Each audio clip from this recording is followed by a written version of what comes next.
Welcome back to the channel. Got the Marvel Legends movie Carnage here. This is a amazing figure.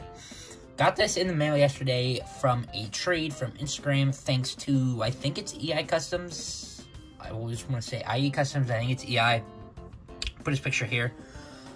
Try and put his link in the description, try and do all of that. Hopefully I will to remember when I'm editing this video, but thank you to him so much for the trade. A figure I want to say I've been having my eye on, but he kind of just came out, so, you know, haven't had my eye on him very long, but I have some issues with him, I'll get into, but it's not a ton, and for this being a Marvel Legend, I don't know the price on this. I know what I traded him for it, but I think it was $45-50 bucks, which I think was the same price as the Doc Ock, which the Doc Ock broke on me. Still need to fix that. This is worth way more than the Doc Ock is. Whether it's just the mold, the sculpt, having more fun with it, I'm not sure. I will pull the Doc Ock out then, but still, I'm not sure this is worth 50 bucks, but it's a lot more fun than that Doc Ock, and I'm a lot more willing to pay 50 bucks for it than that Doc Ock. Anyways, after all that rambling, let's get into the review here. With the comparison to the Doc Ock, gosh, how many times am I going to say Doc Ock in a Carnage review? With his tendrils out, I mean, you know, he's a normal 6-inch figure with the tendrils, where Carnage has the tendrils, is way taller. I don't know. The sculpt work and everything here just kind of outshines this, where I think they're about the same price.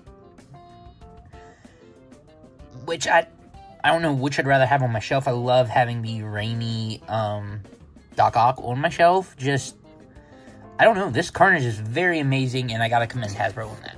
The accessories, we get 2 heads. The head that's on them in the box is this normal teeth head.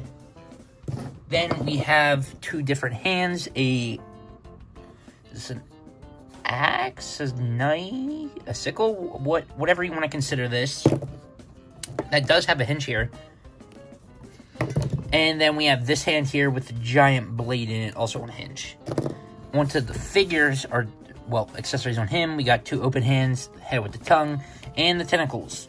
So, these are bendy wire. Love it. Perfect. For that price, should have been.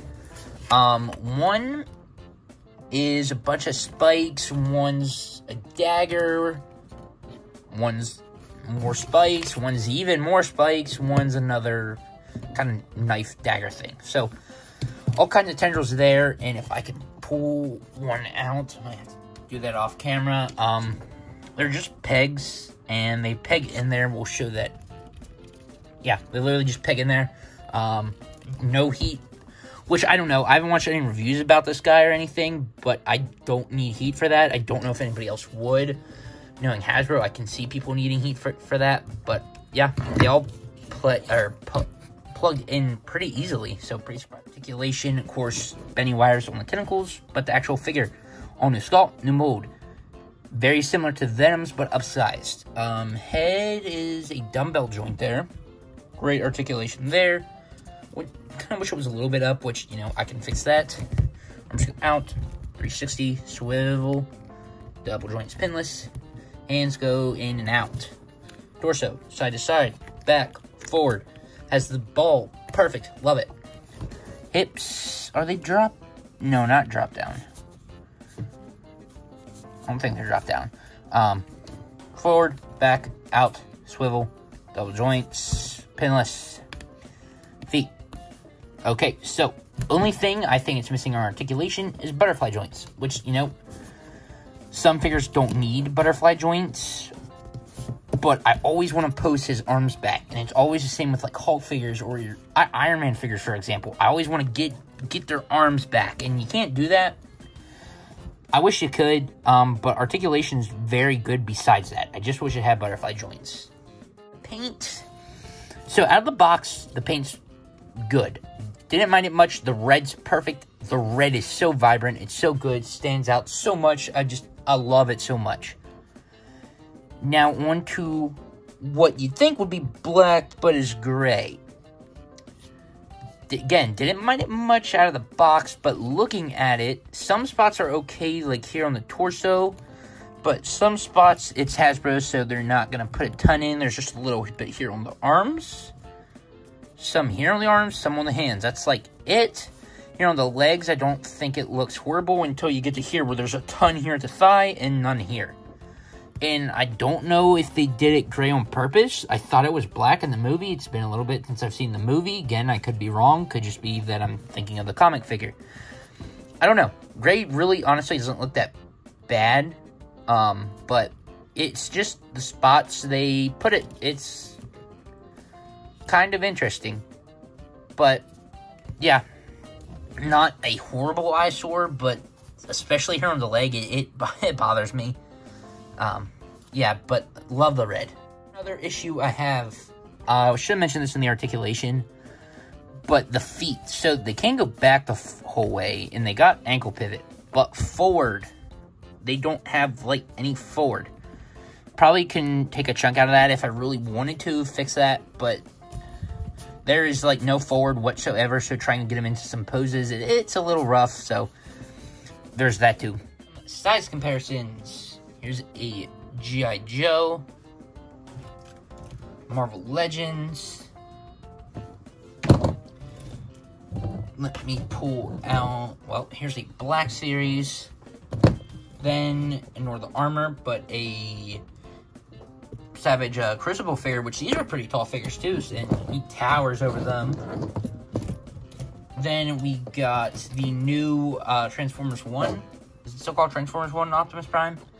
And then a, let's try and pull this guy out from my top shelf here, the Retro Lizard, who was a decently sized figure as well, and of course towers over. Out the movie Venom. These are probably two of my favorite Marvel Legends of all time. Venom, if he was pinless, had butterfly joints, he'd honestly be perfect. Love that Venom so much. I love the movie design. That design right there, honestly, I love it very much. I love the movies as much as some people don't. I love them. So that Venom's just about perfect to me. Again, still have some issues with it.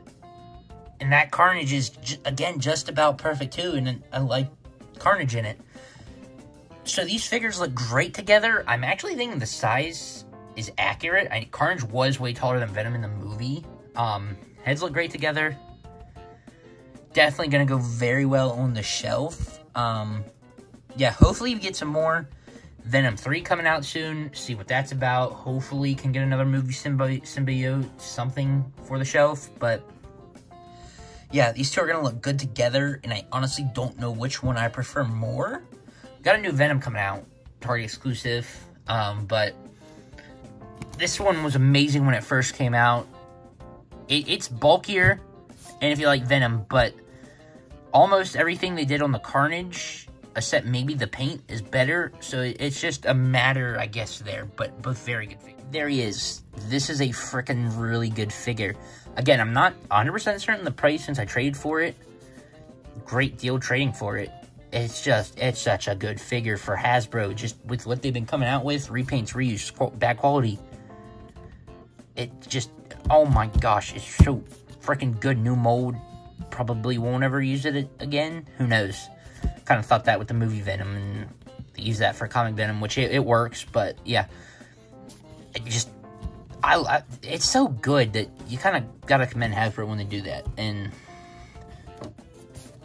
yeah, if you want it, get it. If not, pass on it. It is a movie figure and it's a Sony figure, so do what you want with that. But yeah, definitely love this figure. Going up on the shelf, we'll stay there for a little bit. But if you have them, let me know what you think of them. Haven't seen many people post about them or, again, do YouTube videos about them. But thanks for watching. Stay tuned and see you in the next one.